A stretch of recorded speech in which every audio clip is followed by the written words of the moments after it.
Tá. Então, só para falar uma só para encerrar o assunto da matéria passada, com uma coisa só para a gente pontuar essa coisa aqui, que às vezes os professores não costumam deixar muito claro, nem os livros.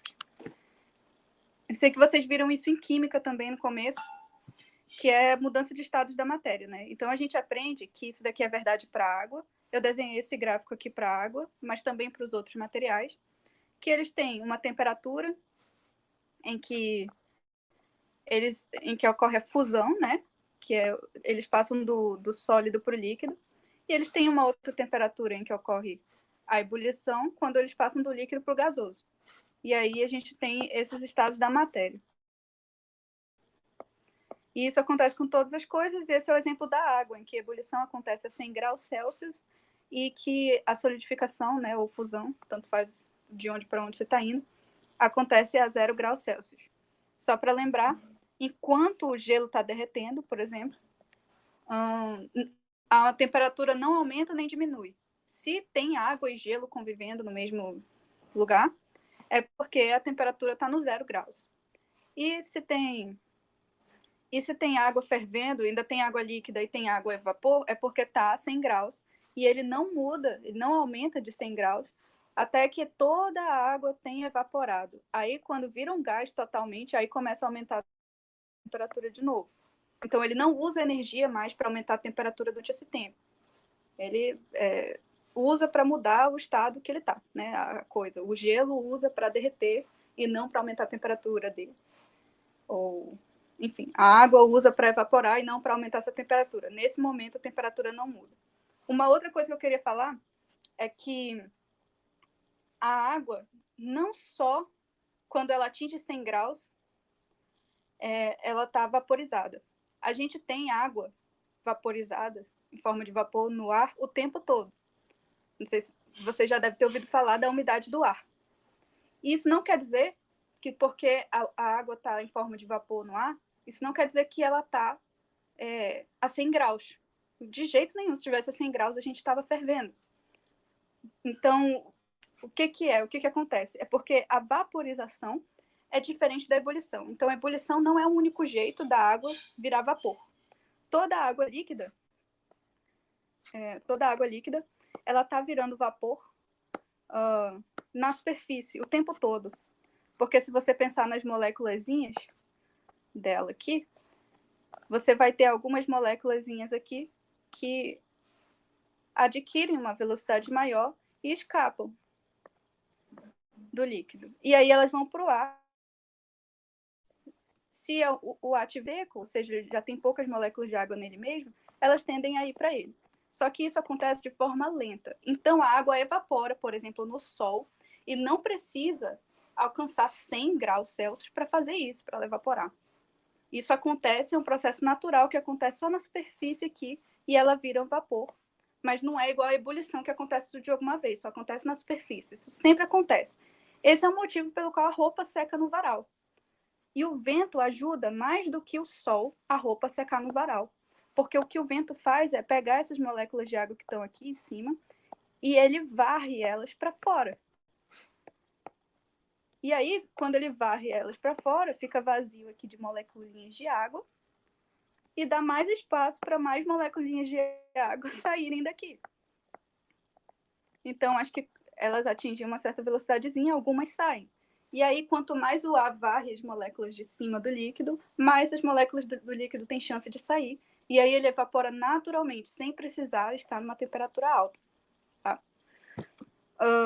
Esse também é o motivo pelo qual a gente fica com frio quando a gente está molhado.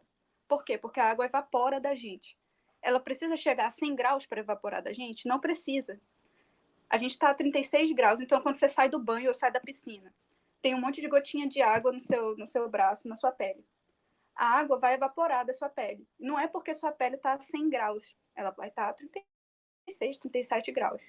Mas ela ainda assim vai conseguir pegar a energia da sua pele, do calor da sua pele, e evaporar. Isso, ela rouba o calor da sua pele e usa esse calor para evaporar.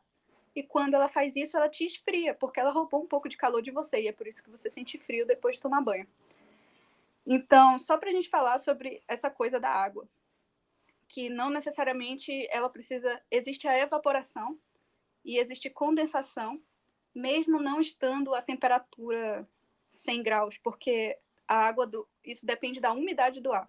Então, existe esse detalhe aí. Do mesmo jeito que quando você põe um copo de água gelada no ambiente, o copo fica suado por fora. O que acontece? Não é porque a água está saindo de dentro para fora do copo. Essa água, que é o suorzinho do copo, ou da sua garrafa térmica e tal, é a água do próprio ar, da umidade do ar, que condensa nesse copo. Então, ele está mais frio. A água que está mais quente do ar, ela cede energia, dá calor para o copo, e aí ela vira líquida. De novo, não precisa ser a 100 graus. Isso tem a ver com a umidade do ar e com a temperatura do copo. E se você colocar uma garrafa, um copo a temperatura ambiente, isso não vai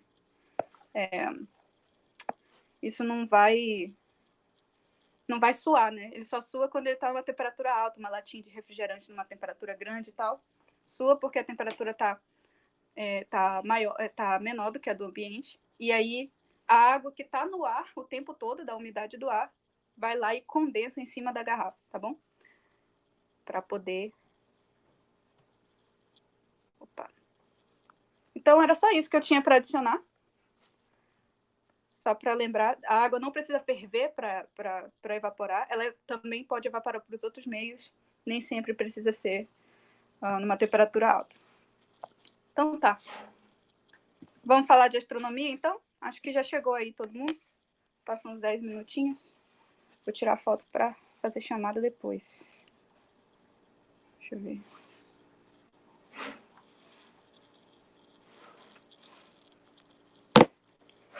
Vamos falar, então, um pouquinho de astronomia, história e gravidade.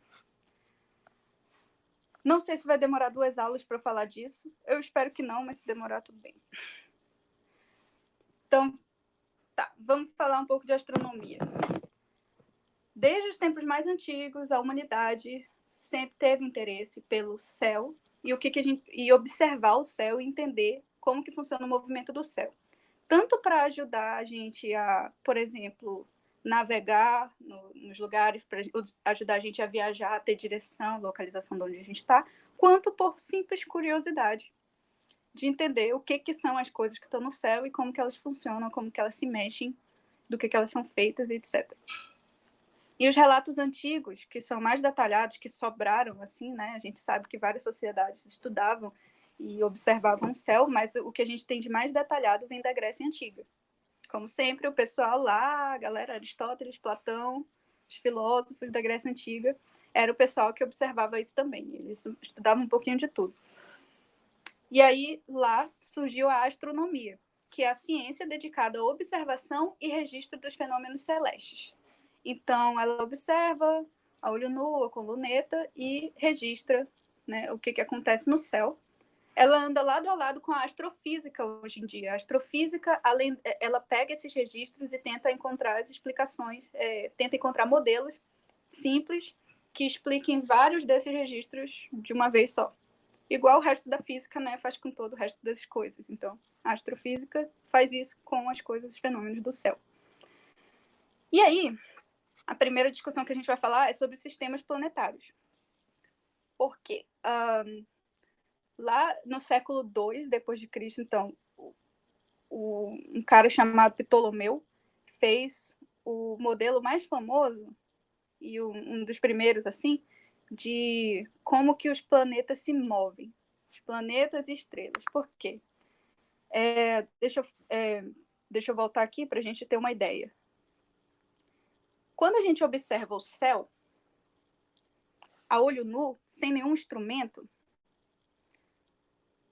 a gente vai ver algumas coisas acontecendo. E a primeira coisa que a gente vai ver é que parece, pelo menos de longe, assim, né? Tá travando um pouquinho o vídeo, mas parece que as estrelas são pontinhos e tudo anda junto. Então, isso aqui é o passar de uma noite, o passar de um dia. De dia, você só vê o sol, e de noite, se você estiver num local que dê para ver bem claramente, sem muitas nuvens e sem muita poluição, você vê como se fosse um papel, praticamente, cheio de pontinhos brancos, que são as estrelas, e eles andam de acordo com a noite que vai passando, e depois chega o sol, né? O sol vai embora e depois... Então, primeiramente, parece que as estrelas, elas não se mexem em relação umas às outras. Então, isso é uma observação que você pode fazer a olho nu. Elas parecem estar todas juntinhas ali. E aí, então, eles tinham essa ideia de que as estrelas, o céu funcionava como se fosse uma cúpula que vai passando, né? Você pode pensar tanto que a Terra está girando, quanto a cúpula está passando pela gente, assim, com todas as estrelas fixadas. Se a gente olhar mais atentamente, ainda a olho nu,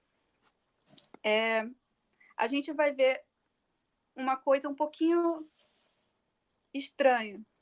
A gente vai ver que existem algumas estrelas, ou alguns desses pontos no céu, que eles se movem com o tempo em relação aos outros. Não, tipo, todo mundo se move, né?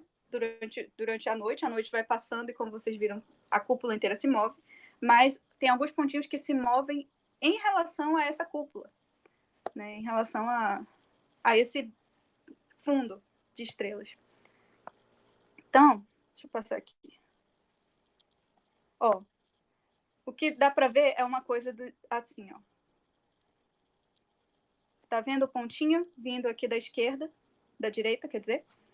Ele tá vindo aí, e isso daqui é você observando fevereiro, março, tirando fotos, sei lá, do céu, abril, vai passando e ao longo de um ano você vê o movimento que esse objeto faz em relação às estrelas, no fundo. Então existem esses objetos no céu que se movem em relação aos outros objetos do céu que parecem estar fixos. E os gregos chamaram esses objetos de errantes, ou planetas. Então, planeta, o significado da palavra planeta, significa um objeto errante, um objeto que tem uma trajetória que eles chamam irregular, uma coisa que se move de forma irregular. E aí eles percebiam que essas trajetórias eram desse formato aqui, ó, que ele está mostrando agora. Elas fazem, durante o ano inteiro, você vai tirando uma foto a cada 15 dias, sei lá. Ele faz esse caminho aí, os planetas.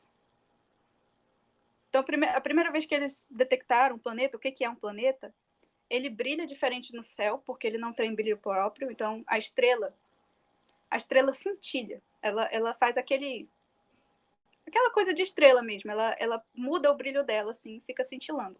O planeta não. A luz dele fica constantezinha, ele parece uma coisa ali, porque ele só está refletindo luz do sol, ele não tem luz dele mesmo. E aí, com isso, eles conseguem detectar esse movimento.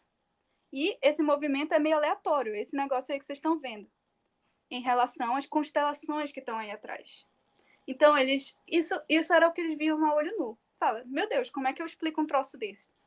Isso daí é Saturno, mas o Mercúrio, Vênus, Marte também funcionam de formas parecidas. São uns formatos um pouquinho diferentes, mas são parecidos com esse negócio. Aí falaram, vamos fazer um modelo simples que explica como é que os planetas se movimentam. E o primeiro modelo que foi pensado por Ptolomeu, no século II, depois de Cristo, que é o modelo geocêntrico. O que significa geocêntrico? Geo significa terra. Opa, acho que isso aí voltou. Geo significa terra. É o mesmo geo da geografia. Né? E cêntrico significa centro. Então, o modelo geocêntrico é um modelo em que a Terra está no centro. E o Ptolomeu fez um modelo geocêntrico mais famoso, né? Porque dá para fazer vários modelos com a Terra no centro, mas o dele foi o que mais ficou conhecido. Que é como é. Ele colocou a Terra, falou que a Terra está no centro do universo, aqui, e que a Lua gira em torno da Terra, beleza?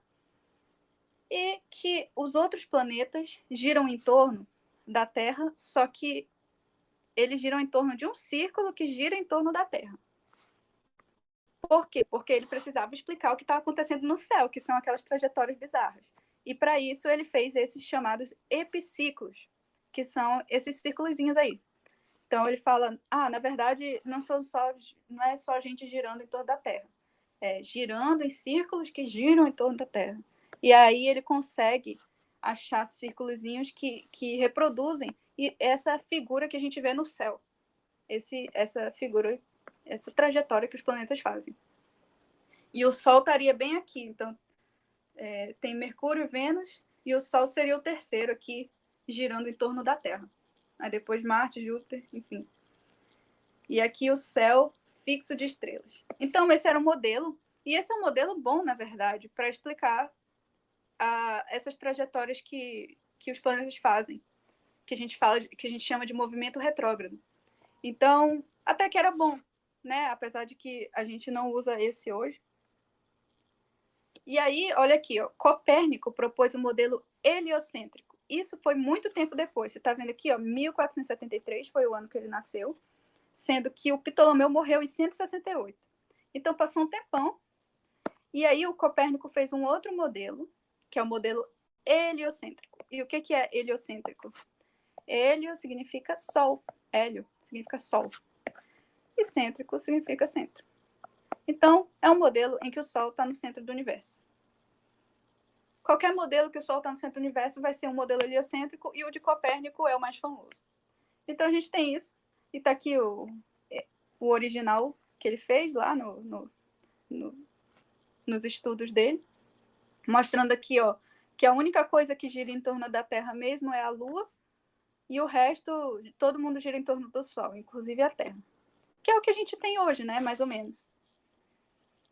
Então, esse modelo aí, que foi apresentado lá no século XV, ele já fala de translação. Opa, deu uma travada aqui. Peraí. Ele já fala de translação e de rotação. Translação é o fato de que a Terra move em torno do Sol. O movimento da Terra em torno do Sol. E rotação é o fato de que a Terra gira em torno de si mesma como se ela fosse um peão. Então, ela gira em torno de um eixo. E isso acontece com os outros planetas também. Tem até, eu acho que é Urano, que ele gira deitado. O eixo dele é tipo assim, e ele gira tipo assim, ó. Que é mó estranho. Enfim. Aí já inclui, então, a translação e a rotação da Terra. Isso explica o movimento dos céus durante a noite e o dia, que foi muito útil. Então, esse modelo explicava um pouquinho mais de coisa. Falava também que a Lua gira em torno da Terra. E aí, hoje em dia, com mais observação, com telescópio e tudo, a gente sabe dos planetas, né?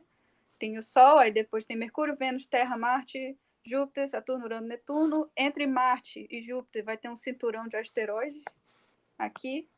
A gente sabe que Júpiter tem várias luas, e são luas grandes até, tipo assim, são luas de tamanho de planetas, a gente consideraria. E o Plutão, coitado, né?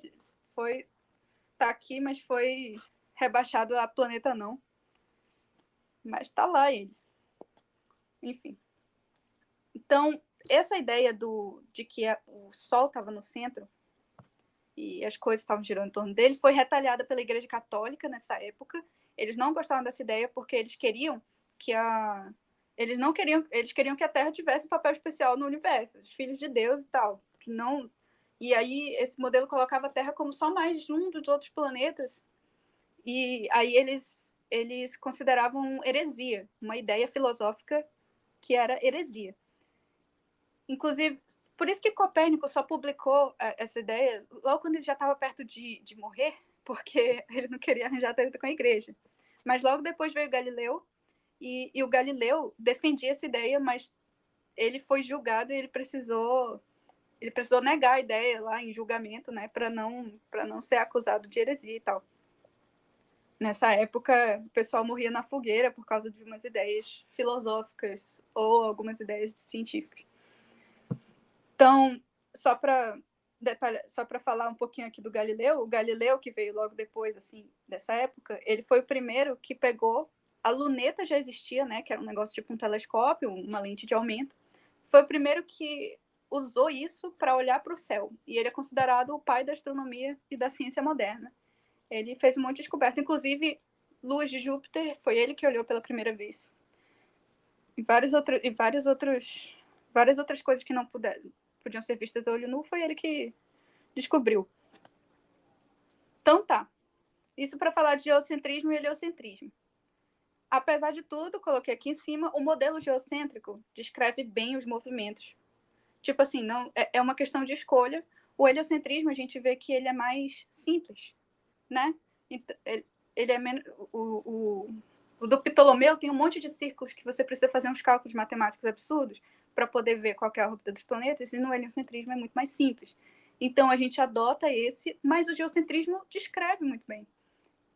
Inclusive, ele é usado para sistema de navegação de barco hoje em dia. Como foi dado o nome dos planetas? Pois é, eles colocavam... Depende, né? Depende da sociedade. A gente acabou ficando com os nomes que os gregos davam para os planetas. E eles davam o nome dos deuses deles, tinha a ver com a época que eles apareciam.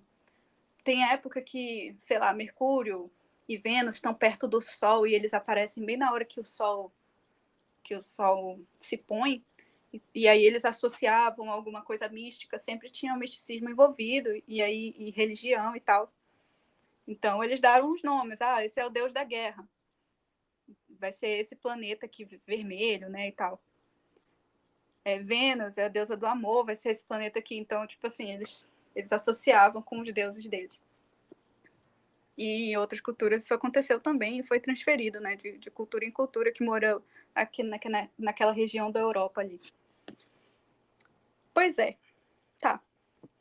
Então a gente tinha lá geocentrismo e heliocentrismo, e esse é o principal debate, assim, que vocês precisam lembrar dessa época de sistema planetário. Tinha um e o outro, esse daqui foi retalhado pela igreja, a igreja não gostava desse aqui, mas acaba que, pela cinemática da coisa, lembra que a gente estudou cinemática e era estudar o movimento sem se preocupar com a causa? Pela cinemática, tanto faz você falar assim, eu estou nesse referencial em que a Terra está no meio e as coisas estão girando aqui ao redor. Ou eu estou nesse referencial que a Sol está no meio e as coisas estão girando ao redor do Sol. É tipo uma mudança de referencial. Mas faz diferença a gente pegar o heliocentrismo depois, quando a gente for analisar forças, lá depois com Newton. Então, só para deixar isso aqui. E, bom, é muito mais simples, né? Então, os cientistas passaram a adotar isso lá depois de Galileu, o pessoal teve revolução científica e eles foram adotando o heliocentrismo. Tá. Depois, agora no fim do século XVI, então foi passando um século mais ou menos, um cara chamado Kepler, Johannes Kepler, ele analisou uns dados mais específicos do movimento dos planetas, bem detalhados, dados que foram coletados por esse astrônomo chamado Tycho Brahe, e ele descobriu padrões do movimento. Ele descobriu, por exemplo, que os movimentos não eram exatamente circulares, os movimentos das órbitas em torno do Sol. Então, pensando no modelo heliocêntrico, pensando que o céu está no centro, ele viu que não eram exatamente círculos que os planetas estavam fazendo. E ele viu isso com os dados desse astrônomo Tycho Brahe, que ele era tipo assistente desse astrônomo. Depois que esse astrônomo morreu, ele descobriu essas relações. E esse cara, o Tycho Brahe, ele ficava noites em claro, tipo, mapeando o céu completamente. Ele tem muitas anotações do céu que são usadas até hoje. Existem fenômenos no céu que ocorrem de forma muito devagar, né? Ocorrem muito devagar. E é bom a gente ter essa informação lá do passado, de quando ele anotou essas coisas, para a gente saber onde cada planeta estava, onde cada estrela estava, o que aconteceu no céu de lá para cá. E ele anotou muita coisa. E por isso o Kepler conseguiu ver que, por exemplo, a órbita dos planetas, na verdade, eram elipses, e não exatamente círculos. O que é uma elipse? Basicamente, é um círculo achatado. Um círculo é tipo assim, se você pegar um ponto e esticar um barbante preso nesse ponto, assim, e usar um lápis para circular ele, você consegue fazer um círculo. Tipo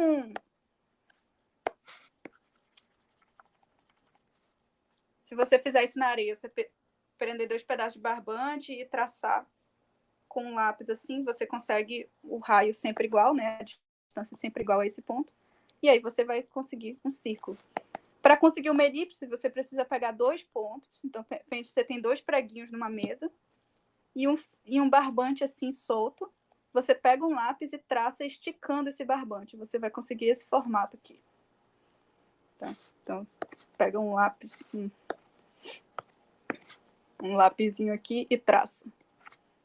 Vai conseguir esse formato. E aí, é isso que tem. Então, a elipse tem dois pontinhos desse e o Sol fica em um desses pontos. Só que isso não muda muita coisa para a gente, porque a maioria dos planetas, na verdade, é quase circular a órbita deles. É uma elipse, mas é uma elipse quase um círculo. Ela não é quase nada achatada. As diferenças vêm para Mercúrio e Plutão. Mercúrio e Plutão são planetas que têm essa órbita, né, em torno do Sol, mais achatada. O resto é quase círculo. A gente praticamente pode aproximar por um círculo mesmo. Tá? Aí a gente chama esse lado aqui, que é quando a órbita passa mais perto do Sol, de periélio, e esse lado aqui, que a órbita passa mais longe do Sol, de afélio. E aí ele também estudou e viu e achou 3 leis que descrevem como é que esse movimento acontece. Além do fato de ser uma elipse, tem também o tempo que demora para o planeta percorrer a elipse e tudo, e a distância dele até o Sol em cada momento. E ele consegue descobrir quanto que é todas essas coisas usando as 3 leis de Kepler. Então, existem essas leis aí, vocês vão estudar provavelmente melhor no ensino médio. Mas, de qualquer forma, com esse modelo aqui, a gente já consegue falar de por que a gente tem estações do ano. Então, a gente tem essa órbita em torno do Sol, mas como a órbita é quase que um círculo, a gente coloca o Sol bem aqui no meio, porque é como se aqueles 2 pontos estivessem bem pertinho do outro, não faz muita diferença. É um círculo, praticamente. E aí, o que acontece? A Terra gira em torno do Sol, que é a translação, mas ela também gira em torno dela mesma, que é a rotação, como se fosse um peão. E aí tem um detalhe na rotação, que ela não é o eixo de rotação, então ela gira assim, em torno desse eixo, né? Esse eixo de rotação, ele não é reto em relação à órbita do Sol. Ele não é reto. Ele faz um ângulo. Então, seria reto se fosse aqui, mas na verdade ele é aqui. Então, ele faz esse ângulo aqui, ó. E esse ângulo é o único motivo pelo qual a gente tem estações do ano. Como eu estava explicando, eu acho que para o Wigner na outra aula, que ele perguntou disso, esse é o motivo pelo qual a gente tem estações do ano. Por quê? Esse eixo aqui, ele continua sendo o mesmo em toda a trajetória, ele continua sempre sendo o mesmo ângulo, né? Enquanto que a Terra vai mexendo de lá para cá. E o que acontece nesse ponto aqui, que é o afélio, né? Nesse ponto aqui, pega mais Sol na parte de baixo do planeta do que na parte de cima. Aqui vai escapando um pouco, tá vendo? Essa parte aqui está mais de cara para o Sol do que a parte de cima, porque está inclinado. Isso é o que marca o começo do verão para quem está aqui no hemisfério sul. Então, posso falar aqui, começo do verão, que é a época mais quente, ela é mais quente porque o Sol pega mais. Começo do verão no Brasil, por exemplo. Tá? E o verão do Brasil é o inverno do norte, dos Estados Unidos, por exemplo. Então, é o começo do inverno lá. Então, vou basear na gente. Aqui é o verão, e aí ele vai percorrer isso aqui tudinho e vai ser o verão. Quando ele chegar aqui, o Sol vai pegar igual em todo mundo de novo. Não tem sombra, tá vendo? Aqui tem uma sombra, vai ficando sombreado. Aqui não, aqui pega igual em todo mundo. Aqui começa o outono.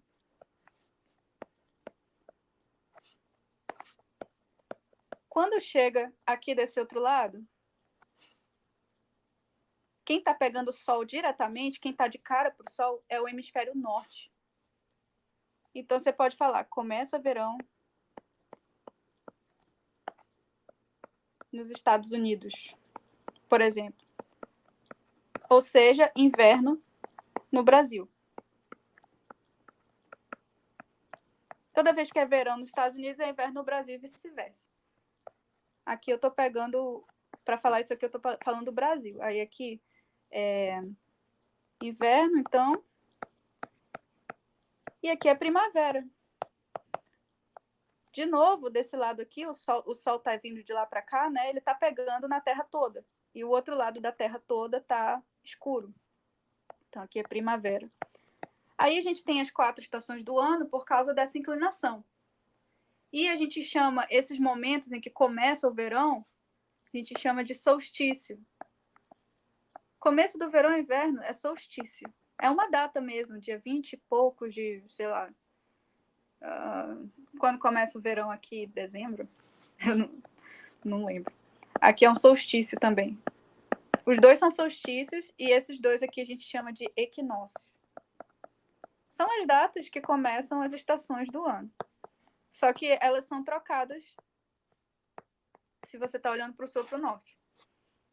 Aqui eu estou falando do Brasil, então aqui vai ser o solstício de verão e aqui vai ser o solstício de inverno e vai ser trocado para os Estados Unidos, por exemplo. Para lembrar disso, é só lembrar que em filme de Natal nos Estados Unidos sempre está nevando, né? Tem Papai Noel, tem neve branquinha e aqui está um calor do caramba. Então, tipo assim, são estações trocadas. Por causa dessa inclinação de aproximadamente 23,5 graus que a Terra tem no eixo, que é o eixo do peão, onde ela gira, né? Então, alguma dúvida, gente? Acho que talvez esteja falando meio rápido. Tem alguma dúvida sobre isso?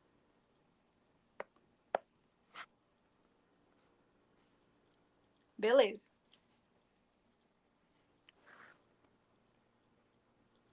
Então, estações do ano acontecem porque a Terra gira em torno do Sol e porque o eixo de rotação dela é torto, né? De uns 23 graus. Deixa eu voltar aqui. Tá.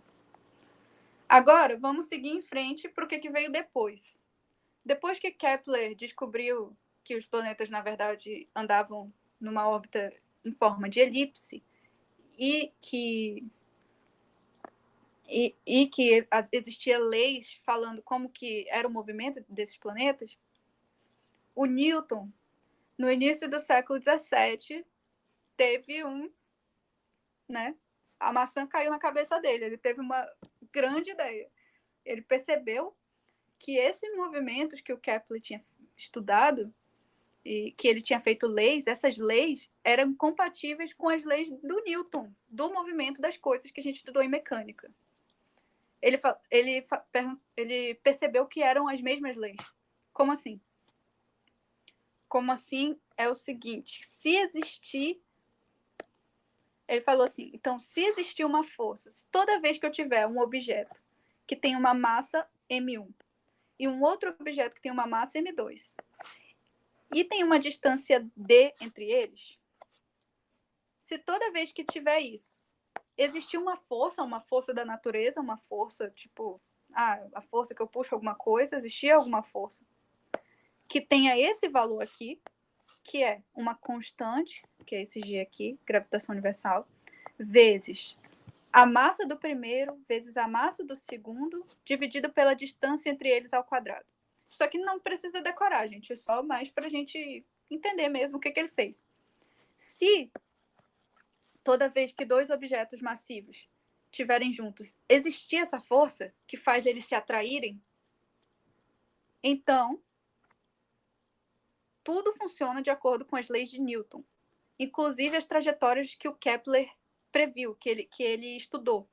Tipo, as leis de Newton, força igual a massa vezes aceleração, ação e reação, elas dizem que os planetas têm que se comportar desse jeito, eles têm que fazer órbita no Sol, em torno do Sol, daquele jeito. Se você resolver elas dão exatamente qual que é o formato das órbitas e bate direitinho com o que o Kepler viu. Então, isso daqui é uma grande revolução científica, porque ninguém pensava antes em fazer a mesma ciência em fazer os mesmos cálculos e falar que as mesmas leis são obedecidas para o céu e para a terra.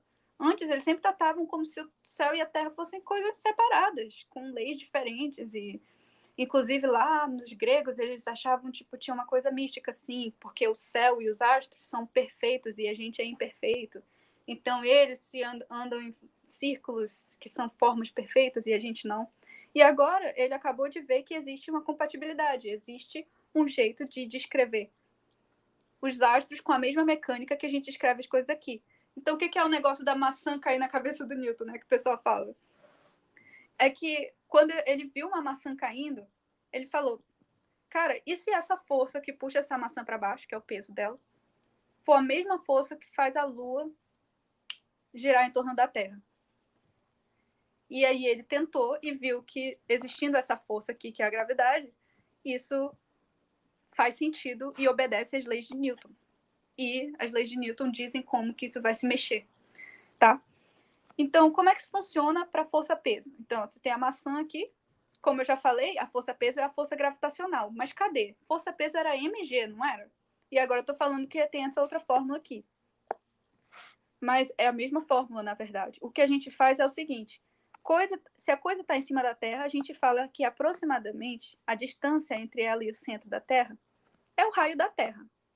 Porque mesmo que seja um pouquinho maior a distância, o raio da Terra é tão grande que não faz diferença esse pouquinho, vai estar lá na casa das últimas vírgulas. Tá? Então, a gente fala, a distância é sempre o raio da Terra e a massa desse negócio é mzinho, aqui, e a massa da Terra é mzão, aqui. Então, a força gravitacional é essa.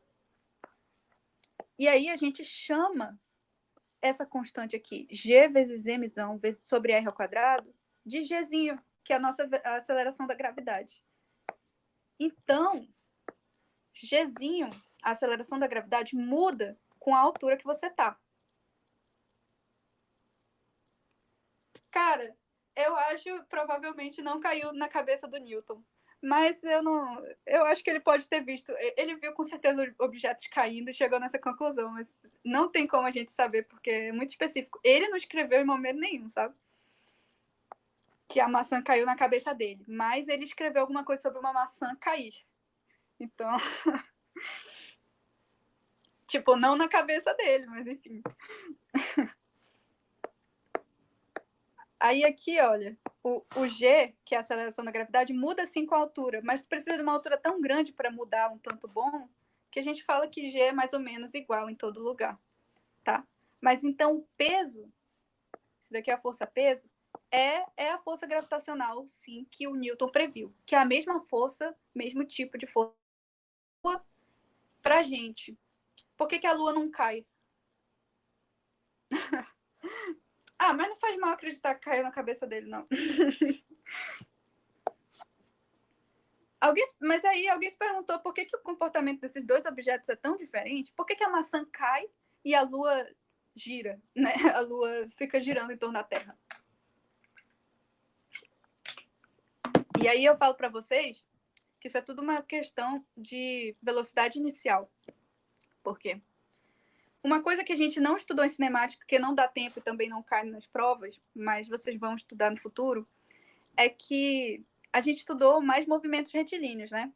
E aí, quando uma coisa está com uma velocidade e você faz uma força na mesma direção, essa velocidade aumenta, né? Ela estica aqui. Né? A força vai fazer a velocidade aumentar, porque força é aceleração. Agora, se você tiver uma velocidade e você fizer uma força na direção com uma direção 90 graus dela, ela não vai mudar de tamanho, ela só vai mudar de direção. Se for 90 graus, ela vai chegar aqui, vai continuar andando para o lado, e a direção dela vai mudar, V, mas o tamanho dela vai continuar igual. Se a força estiver sempre fazendo 90 graus com ela. Isso é o que gera... Então, uma força que faz 90 graus com a velocidade é o que gera movimento circular. O tamanho da velocidade não muda, mas a direção dela muda, então ela muda. Tem aceleração, só que é uma aceleração especial que a gente chama de centrípeta. Não muda o tamanho, mas muda a direção. Tá? E aí, quando você tem... Então, você pode pensar que você tem um carrinho andando reto, um carrinho de brinquedo, você prende o barbante nele. E aí, ele está andando reto com o motorzinho dele, você puxa o barbante na sua direção, ele vai fazer a curva. É isso que acontece. Ele não vai desacelerar. Ele vai continuar na mesma velocidade que ele estava, só que ele vai na outra direção. Então, se você continuar puxando em todas as direções, ele vai começar a rodar em torno de você. E é isso que acontece com a Lua. Então, toda vez que você tem uma força que faz 90 graus com a velocidade que você está, o negócio entra, e se essa força for sempre igual, o negócio entra em movimento circular. Por que a gente não entra em movimento circular? Bom, a gente poderia, mas a gente teria que sair com uma velocidade muito grande. Como assim? Se a gente der um salto aqui para frente e para cima na Terra, assim, com uma velocidade assim, o que vai acontecer? Vou fazer uma trajetória aqui e vou cair. Que é um movimento que a gente chama movimento oblíquo. Vou fazer isso aqui. A bolinha, né? Você jogar uma bolinha. Se a velocidade for maior, você vai alcançar mais alto. Aqui eu estou fazendo exagerado, né? Que a Terra está pequenininha demais. Se a velocidade for maior ainda, você vai alcançar mais alto ainda. Até que o ponto de queda, se você for uma velocidade muito grande, o ponto de queda não vai mais chegar, olha. E você vai continuar seguindo reto. O que vai acontecer? Você vai entrar em órbita.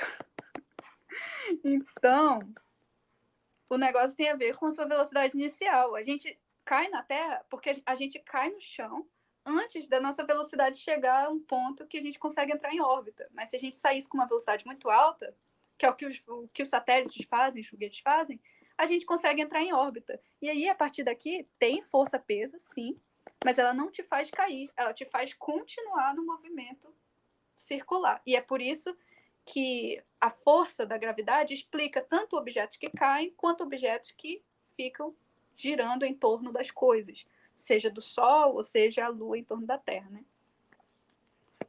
Tá. Aí, então, todo mundo entendeu isso aqui? Vocês têm alguma dúvida sobre isso?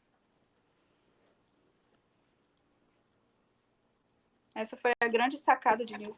Não. Beleza. Então, Newton sacou esse trem muito aleatório, que é, tipo, existe uma força que tem a ver com a massa das coisas, que é uma força que toda vez que as coisas têm massa, elas se atraem. Isso não é uma coisa óbvia, sabe? Porque massa não tinha nada a ver com isso. Lembra que massa, lá das leis de Newton normais, é a dificuldade de fazer um objeto entrar em movimento? É o quão difícil é acelerar esse objeto. Quanto maior a massa dele, mais difícil é acelerar ele. E aí existe essa força que depende da massa, mas não tem nada a ver com acelerar ele, sabe? E aí essas duas coisas são a mesma coisa. Tipo, a gravidade depende de massa. É muito estranho. E foi uma sacada, ó, genial. Agora, mesmo a física explica o céu e a Terra, as coisas, o movimento inteiro no universo todo. E foi a primeira vez que a física, assim, virou um trem que a gente assume, vamos assumir que dá para descrever todas as partes do universo, então, em qualquer tempo, com a mesma física, que ela não muda. Né? Foi um novo paradigma. Beleza. Aí, falando um pouquinho da Lua, né? Já que a gente falou um pouco da Lua, a Lua é nosso único satélite natural, o único objeto grande natural que gira em torno da gente. Ela não tem iluminação própria, ou seja, igual os planetas. A gente só vê ela porque a luz do Sol bate nela e reflete para a gente, então ela só está refletindo luz do Sol. Ela não emite luz dela mesma, igual as estrelas, não. E ela tem diferentes fases. Ela é responsável pelas marés, e esse negócio das marés, de ficar a maré mais alta, a maré mais baixa, tem a ver com o efeito gravitacional da Lua no mar. Porque, assim, a gente, por exemplo, a gente poderia até sentir o efeito gravitacional da Lua na gente mesmo, mas a nossa massa é muito pequena para a gente sentir essa força.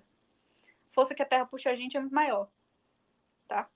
Agora, o mar, o oceano inteiro da Terra, que é uma grande massa de água, para ele, que tem uma massa muito grande, ele sente a força gravitacional significativa da Lua. E aí, a parte que está de frente para a Lua, parte do oceano, né, da Terra, que está de frente para a Lua, é mais puxada para a Lua. E a parte que está distante da Lua é mais esmagada, né? a água vai toda mais para cá, para a parte que está olhando para a Lua, digamos assim. E aí isso causa as marés aumentarem e diminuírem. O nível do mar aumenta e diminui, dependendo de como que a Lua está em relação à Terra. Então, a Lua realmente faz isso, tá? Outra coisa, as fases da Lua. As fases da Lua têm a ver com que parte da Lua está sendo iluminado pelo Sol, simplesmente. Então, tem hora que o Sol está de frente para a Lua, né? Ele não fica exatamente atrás da Lua, ele fica um pouco acima, de forma que ele consegue iluminar a Terra sem ficar a Lua na frente, menos quando tem eclipse, que é justamente quando eles se encontram e aí fica a Lua na frente do Sol mesmo. Normalmente o Sol está aqui. E aí, na Lua nova, o que acontece? O Sol ilumina a Terra e ofusca a Lua, a gente não enxerga a Lua. Então, é Lua preta, não tem nada. No quarto crescente, o Sol está aqui iluminando metade da Lua e deixando metade escuro. Na Lua cheia, o Sol está pegando aqui, também a Terra não atrapalha, ao menos quando tem eclipse, que é justamente quando a Terra atrapalha. E aí você tem Lua cheia, que é o Sol pegando totalmente na Lua. E no quarto minguante, você tem a mesma coisa do quarto crescente, só que ao contrário, para quem olha aqui da Terra, né? É na outra direção. Mas o Sol pega em metade da Lua e a outra metade fica mais escura. E aí, esse ciclo acontece em um mês, né? De 7 em 7 dias, a Lua vai mudando de fase.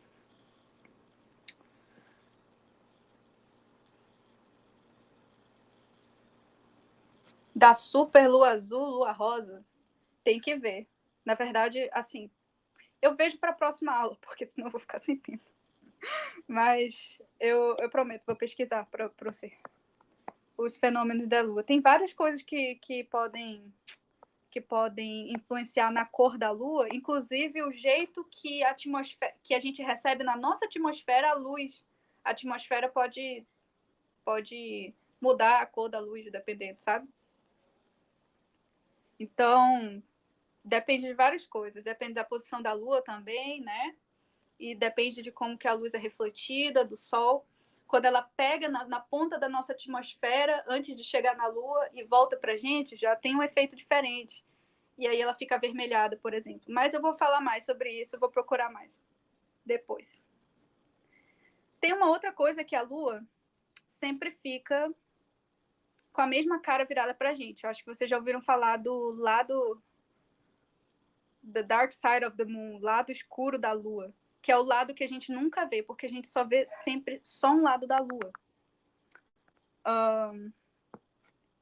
Por que isso? Isso acontece com todas as luas de tudo que é planeta depois de um tempo. Ela poderia até girar em relação a gente por um tempo, mas depois ela vai ficar só com uma cara virada para a gente. Isso acontece por efeito gravitacional. Basicamente, a Lua... Basicamente, a Terra, o efeito gravitacional da Terra, como a Lua é um negócio grande, puxa mais a parte da Lua, ele achata a Lua, puxa mais a parte da frente da Lua do que a parte de trás. Mas achata levemente, assim, não muito visível, né? E esse achatamento constante faz a Lua ficar sempre com a mesma face virada para a gente depois de um tempo girando em torno. Então, deixa eu ver se carrega aqui. Ó, todas as luas dos outros planetas também acabam tendo esse comportamento. No começo, elas podiam até girar, mas aí o planeta estica. Aqui está exagerado, né? Mas ele estica o planeta um pouquinho, e aí, quando a Lua, né? O satélite está esticado, ele tende a girar. Só que aí o planeta fica puxando de volta, porque a gravidade é maior, está mais perto. E aí acaba que ele fica fazendo esse ajuste até que sempre fique só um lado desse satélite virado para a gente. Também o efeito gravitacional também tem a ver com as leis de Newton da gravitação. Então a gente só vê um lado da Lua, tá? O tempo todo. Beleza. Tá bom de Lua. Última coisa. Depois de toda essa evolução, o modelo de Newton é bem é bem rico para descrever todos os movimentos que acontecem no nosso universo. Mas por motivos de que existia de que surgiu a relatividade especial e o eletromagnetismo, e existiam alguns buracos nas teorias, o Einstein, em 1915, que já é no século passado, teve essa ideia de enxergar a gravidade não como força, que nem a gente está vendo agora. É uma força tipo das forças das leis de Newton. Não. Falou, vou enxergar como se fosse curvatura do espaço-tempo, do próprio espaço e do próprio tempo. Então, para vários efeitos, não faz diferença se você enxerga como força ou como curvatura do espaço-tempo. Isso quer dizer o quê? Agora o espaço-tempo é um objeto, ele é tipo um tecido, e as coisas que têm massa afundam esse tecido, e aí as coisas. Opa! Aí os outros objetos vão orbitar só porque esse é o caminho que eles têm que fazer no tecido, porque esse é o formato do espaço. Então, esse é o movimento natural que eles vão fazer. E não tem força mais, só tem a curvatura do espaço-tempo. Só que isso daqui você tem que imaginar em 3D, na verdade em 4D, que é impossível de imaginar, né? Mas isso vale para todas as dimensões do espaço e do tempo. Então, não é exatamente essa figura que está em 2D. É tipo assim, ao redor toda a curvatura, e ainda tem a curvatura do tempo, que é uma coisa que significa que o tempo fica mais devagar perto dessas coisas. O tempo também se curva, então tem isso. E aí existem algumas previsões novas dessa teoria, por exemplo, o fato de que a luz, quando passa perto de um planeta, ela se curva, ela faz isso aqui. Isso daqui não ia acontecer na gravitação do Newton, porque a luz não tem massa, a massa é igual a zero. Então, a força gravitacional que o planeta ia fazer nela tinha que ser zero, né? Só que não é. A luz é dobrada, apesar de ela não ter massa dela ser zero, mesmo assim, planetas com gravidade ou estrelas, enfim, qualquer objeto que tenha massa, vai curvar a trajetória dela.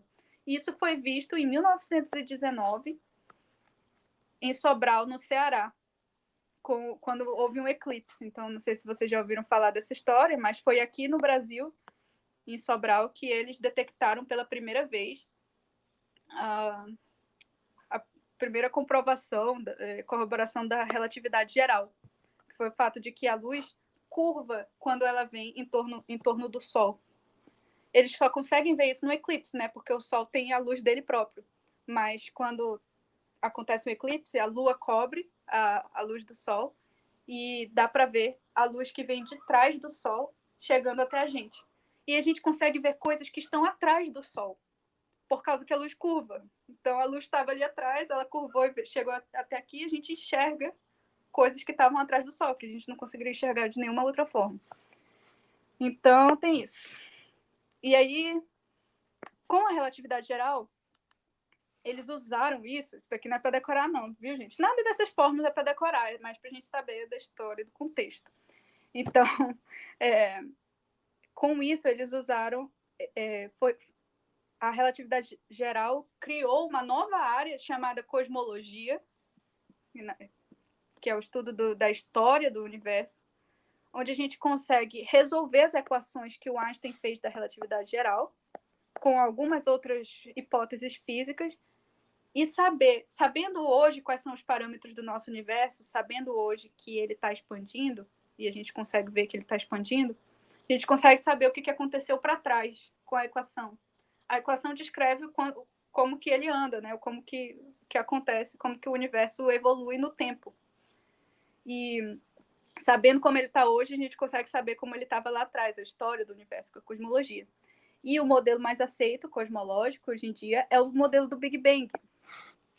Então, o modelo do Big Bang, ele tem muita corroboração, ele concorda muito com experimentos indiretos da existência dele.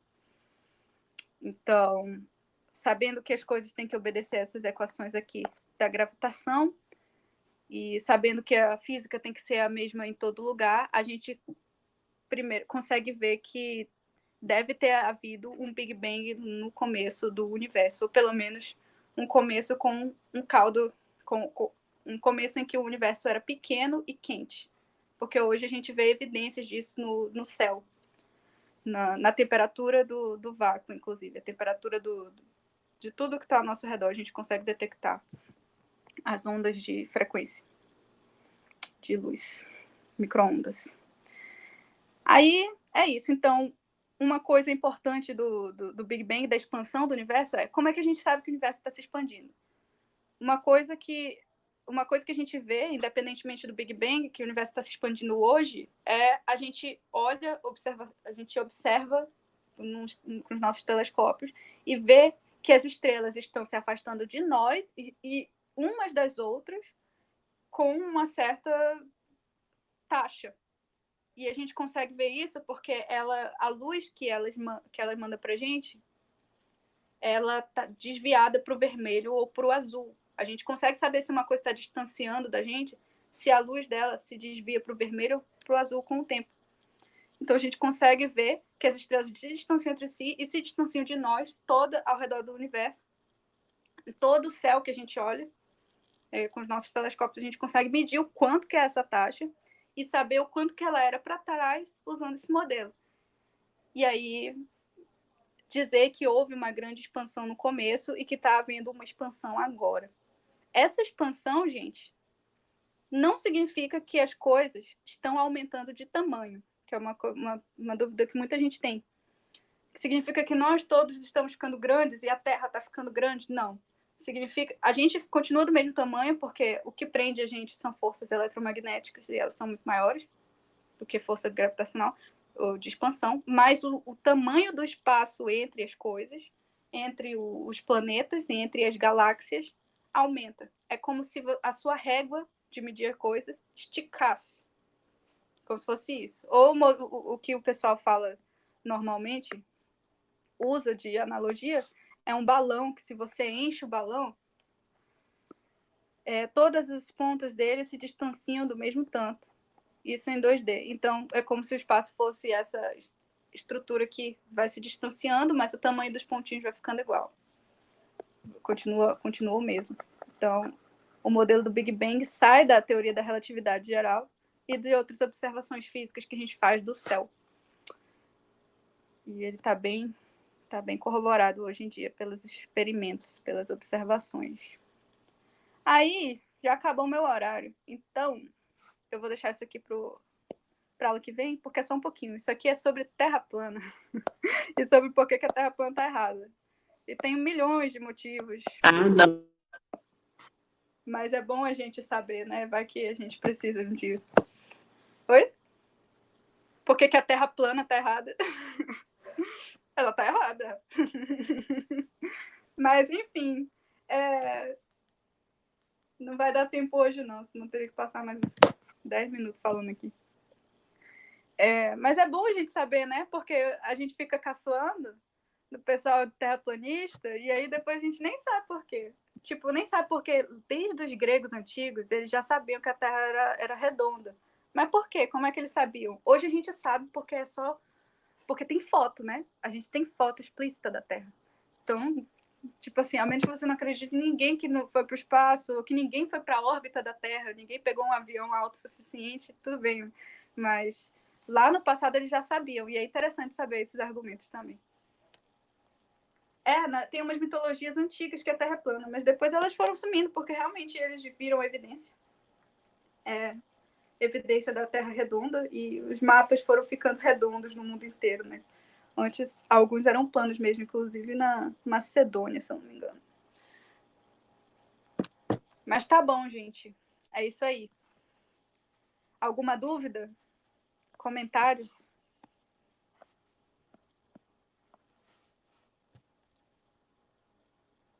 Parar de gravar aqui. É tudo um plano da NASA, ela que alterou as fotos. Mano, o pior é que eu já olhei muito isso. Peraí. Deixa eu parar aqui a gravação.